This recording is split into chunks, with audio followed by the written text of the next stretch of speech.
نور مجسم شفیع معظم صلی اللہ تعالیٰ علیہ وسلم کی امت کو اللہ تعالیٰ نے بہت ساری ایسی چیزیں اپنی رحمت سے دی ہیں کہ جن میں عمل تھوڑا ہے اجر زیادہ ہے۔ اس کا نتیجہ یہ نکلتا ہے کہ انسان تھوڑے وقت میں، تھوڑے ٹائم میں، تھوڑی مصروفیت میں اپنے رب کریم کے بارگاہ سے زیادہ اجر کا مستحق ہو جاتا ہے۔ انہی مقدس معتبر معنی خیز ایام میں ایک بڑی فضیلت، زیادہ عظمت والا مہینہ ماہ رمضان المبارک ہے۔ قرآن مجید نے صراحت کے ساتھ اس ماہ مقدس کا نام لیا ہے۔ کیا معنی ہے؟ یہ وہ مقدس مہینہ ہے جس کا میرے رب کریم نے نام لیا ہے، اللہ نے نام لیا ہے۔ شہر رمضان الذی انزل فیہ القرآن، فرمایا رمضان کا وہ مقدس مہینہ ہے جس میں اللہ نے قرآن نازل فرمایا ہے۔ اس ماہ نور، ماہ سرور کا نام نامی اللہ تعالیٰ نے قرآن مجید کے اندر ذکر فرمایا۔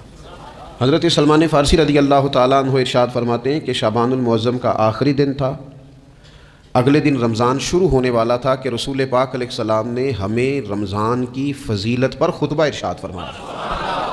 آپ اس بات کو غور سے سمجھیے کہ ایسا مہمان جس کے آنے سے پہلے اس کی فضیلت بیان کی جا رہی ہے، اور فضیلت کون بیان کر رہا ہے؟ امام الانبیاء صلی اللہ تعالیٰ علیہ وسلم۔ یہ صرف ہمارے دلوں کے اندر، امت کے دلوں کے اندر اس ماہ مقدس کی فضیلت کو اور اس کی عظمت کو بٹھانے کے لیے کہ پوری طرح تم اپنے ذہن میں اور اپنے دل میں ایک بات بٹھاؤ کہ ایک عظمتوں والا مہینہ تم پر سایہ فگن ہونے والا ہے، عظمتوں والا۔ حضور نے ایک دن قبل اس کی فضیلت بیان۔ ہمارے ہاں یہ ہوتا ہے کہ ہم کسی چیز کی اہمیت کو لیتے ہیں لیکن سمجھتے ہیں کہ یہ کوئی روٹین ورک ہے، یعنی نارملی ہر سال رمضان شریف آتا ہے، اپنے وقت کے حساب سے چاند بدلتا ہے اور اپنے وقت پر رمضان شریف آ جاتا ہے۔ ہم سمجھتے ہیں کہ مطلب روٹین کا ایک معاملہ ہے، ایک روٹین کی چیز ہے۔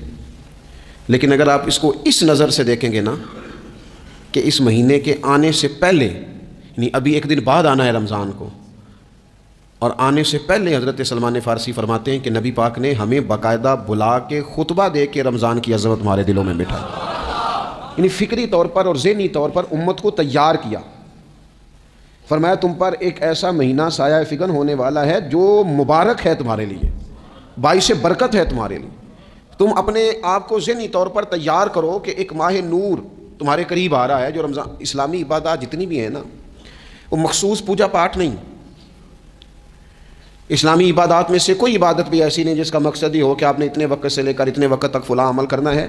جتنی بھی عبادات ہیں اسلامی، وہ اپنے دامن میں کوئی نتیجہ رکھتی ہیں، کوئی رزلٹ رکھتی ہیں، اس کے ثمرات انسانی زندگی پر مرتب ہوتے ہیں۔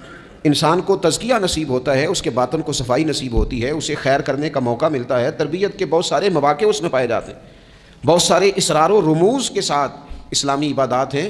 یہ جو رمضان المبارک ہے نا، یہ جو روزہ ہے، یہ روزہ اپنے دامن کے اندر تربیت رکھتا ہے، تربیت۔ یا ایھا الذین آمنوا کتب علیکم الصیام کما کتب علی الذین من قبلکم لعلکم تتقون۔ اے ایمان والو، تم پر روزے فرض کیے گئے جیسا کہ تم سے پہلے لوگوں پر بھی فرض کیے گئے تھے تاکہ تم تقوی اختیار کرو۔ روزہ تمہیں پرہیزگار بنائے گا، تمہارے اندر سے جو نفسانی چیزیں ہوں گی انہیں نکالے گا، اور اللہ تبارک و تعالیٰ کی طرف تمہارے دل کا رجحان ہوگا، تمہاری روح کا رجحان ہوگا، تمہیں تزکیہ دے گا۔